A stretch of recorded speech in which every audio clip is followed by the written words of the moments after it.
Listen, I don't think this is a good idea at all. But is there a shot the Steelers shock us all and take Friermuth here? Yes. It would be ill-advised to say the least. But he is the top tight end in this draft, and they need a tight end after the retirement of Vance McDonald, Eric Ebron, more of a wide receiver, just a pass catcher. Sure. Even though Friermuth is an excellent pass catcher as well. Just to throw that out there as a possibility, I think it would be a horrible decision, to say the least. Right. With Creed Humphrey on the board and Quinn Miners as well. But it's an option. It would be. We haven't talked about a ton over the last day and a half here. Is that they need tight end bad, and I know Nick has Luke Farrell of Ohio State, with the last pick in the draft in his mock, which I love because they just need a blocker. They need a guy with sure hands and that can move people in the run game. They need a Vance McDonald, right? They need that. Yeah, exactly. And they need a Vance McDonald. They need a Matt Spaeth type. There's a name that's not on Pittsburgh Airways that often. There you go. Matt Spaeth type, and it's edge rusher with Deo Odeyingbo. Did I say that right, Nick? Yeah. There you go. Yeah. Come on. Even off the cuff when you're not sure, Cale still delivers pronunciation wise. The Steelers pick is in. I will say the Steelers have been winning a race in terms of delivering picks. They do not wait around. Real quick, guys. There is Franco. Such an indictment on what the Steelers have done this offseason that when ESPN flashes up the new additions in 2021 on the ticker on the bottom for the Steelers, it's Matt Canada, and who was already on the team. Right. As a coach. Yeah, he's already was there. Offensive lineman Joe Haig is the premier addition for this team. That just shows you how much work they have to do along the offensive line. And how could you even put Canada there? Because they're not adding Vince Williams to the graphic. They're not adding other players decided to return. Not Juju. Juju should be on the graphic if you're going to put Matt Canada on the graphic. At least Matt Canada, I guess, got a promotion, so maybe that's the situation. Well, he's gonna overhaul the scheme, so I think it's a definite. Okay, but I think I get what Cale's saying, that you're not seeing a player, you're promoting a coach, getting an addition. It could help the team. And then Joe Haig. Right, and right. So again, not to knock him, but it doesn't appear flashy. Franco Harris is up there, guys. And Pat Freiermuth, who's tight end Penn State, Cale Berger. I will give you the full body claps as you were able to, and here's a term for broadcasters, foreshadow this selection.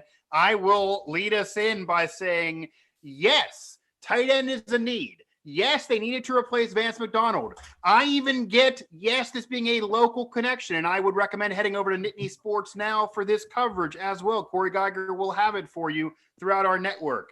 And yes, he's a quality player, can help you as a tight end. Maybe even we'll see two tight end sets again because there are some hands there more than just a blocker. However, when you go running back in the first round, which is not a great position in the first round because of the shelf life, because you don't need an elite back there. Granted, you need to improve the position, so they go Najee. They love Najee. That's the pick. But now you go tight end here. Center, clearly is still a hole. Offensive tackle, clearly still a hole. Secondary, clearly still a hole. Even potentially linebacker to give TJ Watt some help with Bud now being gone.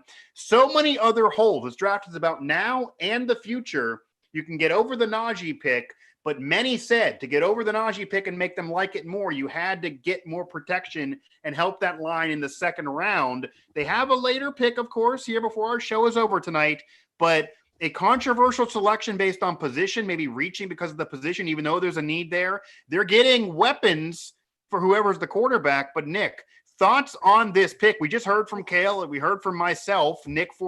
Cale foreshadowed this, and it's a need, but it's a controversial need yet again for the Steelers here through two rounds of the draft. Well, listen, I mean, you want to talk about improving the run game. This is another way to do it. Now, it's not an alignment, but they needed a blocker badly. And Vance McDonald, I think this is one part of the running game that people are missing. Vance McDonald was a big part of their running game because he was the best blocker. And he was a pretty darn good one at that. Losing Vance McDonald and not replacing him would have been a travesty. But this also is the Steelers kind of dipping their toe. Could they have replaced him later in the draft? They could have if they wanted a win now strategy. This, however, is a future pick too. Friermuth, make no mistake, Friermuth is the heir to Eric Ebron. He's going to replace Eric Ebron. I mean, this is what it is. So instead of waiting for a Luke Farrell like I had mocked, who's just a blocker, they got a receiver too. Friermuth has physicality, strong hands, pretty good fluidity, great route running, and really, really is a mismatch up the seam and split out. He can play H-back. He can play in line. He can play split out the wire outside. He can do all that. He can be a big time and red zone threat. I'm not mad at the pick. I understand they need O-line, but this is another way to improve the running game. This is another way to add another passing weapon for Big Ben, and you get the air. They finally needed a tight end, needed one in the future, and they finally got it. I think Pat Freiermuth is going to be a really good pick for them. In a weak class, I like the pick. I would have preferred Creed Humphrey, but I think I personally, I think I would have taken Miners over Freiermuth. But Friermuth, for me, it's a good pick. I think they got the second best tight end in the class. The value is pretty good at 55. Yeah, I'm not upset with the pick. Cale, is Nick convincing you at all? No, and it's weird because Nick and I have agreed on virtually everything for the last day and a half. We've been together. I've concurred with everything he said, but we've talked about for hours on end of just how important center was for this team. It's their single biggest need. Not only just for fixing the run game in 2021, but fixing the run game and the offensive line and having that anchor for the foreseeable future. And the Steelers had the best healthy center in this draft available right there for them to take, and they passed on him. And, now this, we talked about, can the picks later on rationalize the Najee Harris pick in the first round? And, sure. Those picks stand alone on their own. I mean, your picks later on aren't going to rationalize or make your first round pick look better. They can make your first round pick look worse. And yes, I understand that tight ends are an important part of the run game, but the most important part is your centers and your tackles, the actual offensive linemen. And look, Vance McDonald was there for the Steelers last year, and the run game sucked and was the worst in the NFL. So, I think this is just another completely out of left field. It's a completely out of left field decision for the Steelers. I understand there's a need at tight end, but the tight end you needed was just a guy to be a body, to be a blocker, at least in the immediate right now. Right. They needed a center. They needed their center for the next 10 years. They need to replace Marquise Pouncey and have a seamless transition if they want to keep this train rolling, fix the run game, but also have that guy for the next decade. They had it right there in their grasp with two selections. There wasn't just, Quinn Miners and, he's from Wisconsin Whitewater, that's why we didn't take him, that kind of BS. No, we had Creed Humphrey, who was the healthiest center available, and they had Quinn Miners, and they decided to take a tight end from Penn State nonetheless. So, I just think that this is a miss for the Steelers, and I think the only way you rationalize, if you were even going to try and do that with a Najee Harris pick, was we took Najee Harris. He was the best running back on the board. He was the best running back available. We can get center and tackle and whatever else later on. Sure. Well, now you've taken neither of that. You've gone to 55 and you've taken a tight end, and you still have a gaping hole at center. It's going to be J.C. Hassenauer there come August. J.C. Hassenauer leading the way for Najee Harris. And I do not like it at all for the Steelers. I like Pat Freiermuth. That's the thing. It's just like with Najee Harris. Pat Freiermuth is a great player. He's the best tight end in this draft. Kyle Pitts is a unicorn. He's something else. The best pure tight end in this draft. Yeah, because Pitts is almost a receiver, right? Pat Freiermuth is the best tight end in this draft. Like Najee Harris is the best running back. I mean, they've gotten two of the best available players at two positions. Right. But they have not addressed their two biggest glaring needs, or at least their one biggest glaring need, which is center. And they've now had two picks to do it. They got lucky and had two guys available at 55, and they completely passed on it. The Pittsburgh Steelers select Friermuth at 55. Yeah, also throw this out there. Yeah, let me throw this out there to add another dimension to my argument. Yeah. This is a deep center class. Truly, it's a deep center class. There's going to be a quality Myers at 87. Myers or Kendrick Green, and I don't think any of us are complaining. And one of them will be there. Trust me. Drew Dahlman should be there. He'll be another starting center. Maybe, hey, listen, I know he's been very hyped up.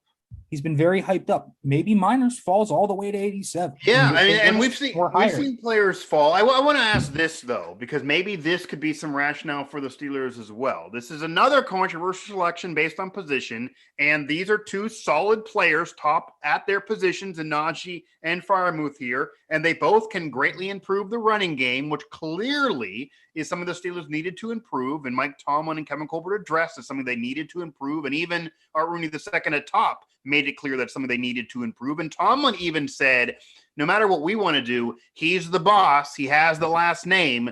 He's going to get that final say-so. And usually they're in lockstep. But could it also be going running back, going tight end, improving the running game in that respect, maybe thinking I can go center later on, even though to me it feels like that biggest need and where I would have recommended going here, especially with Humphrey right there and being able to make that decision right there, that maybe this team feels like, because they were a division champion, they were 11-0, they were in the playoffs last year. This isn't like the situation going into the draft last season, that maybe the running game being improved is that piece they needed more than anything, and maybe they are downplaying other needs despite knowing them and really hammering home, we got to improve the running game in this draft. So maybe that's what their focus has been, and improve the running game more than anything else, and maybe they're almost overestimating the need to improve the running game at the issue of the other positions. Not to say you don't need to improve the running game, but you get what I'm maybe asking here and kind of saying that maybe that's been their focus. Running game, everything else secondary. Well, I think what the Steelers are doing here is I think they're entirely placing the blame on last year's inability to run the football on James Conner. It feels that way. Oh, Randy Fichtner. They're doing it on Randy Fichtner. They're doing it on Randy Fichtner too. It's Conner too, because they could have brought Conner back based on how the. I think this, first of all, I don't think they let Matt Filer and Alejandro Villanueva walk. Let's not lose that insight. They let them walk. They could have had him back. They let him walk. So they didn't like those guys. And so Alejandro Villanueva struggled. Sure. And let's be real. We've heard today Jerry Dulac said they like Banner and Okorafor. They like their tackles. Right. We don't like their tackles. Well, Banner won the job fair and square in camp last year and then got hurt. So we haven't seen him stuck on the field. And I mean, listen, they like their tackles. I mean, they like them. They like their guards, I think. I think they like Dotson. I think they think DeCastro can rebound after an injury. I think that the Steelers view it very differently than us. I think the Steelers look at it as we need a center and that's it. That's quite honestly. They signed Joe Haig to be their swing tackle. Okay, but they need a center, and they had an opportunity to take. They also need they need a corner. They need a tight end. That's the thing too is we're not even talking about the on the perimeter or the ancillary effects of this Friermuth pick. I mean, this pushes corner down the board. This pushes edge rusher down the board. I think this is the thing, though. The Steelers were always going to come out of this with a big need, like a big need. They were, but I think if were we more willing for that to be tight end?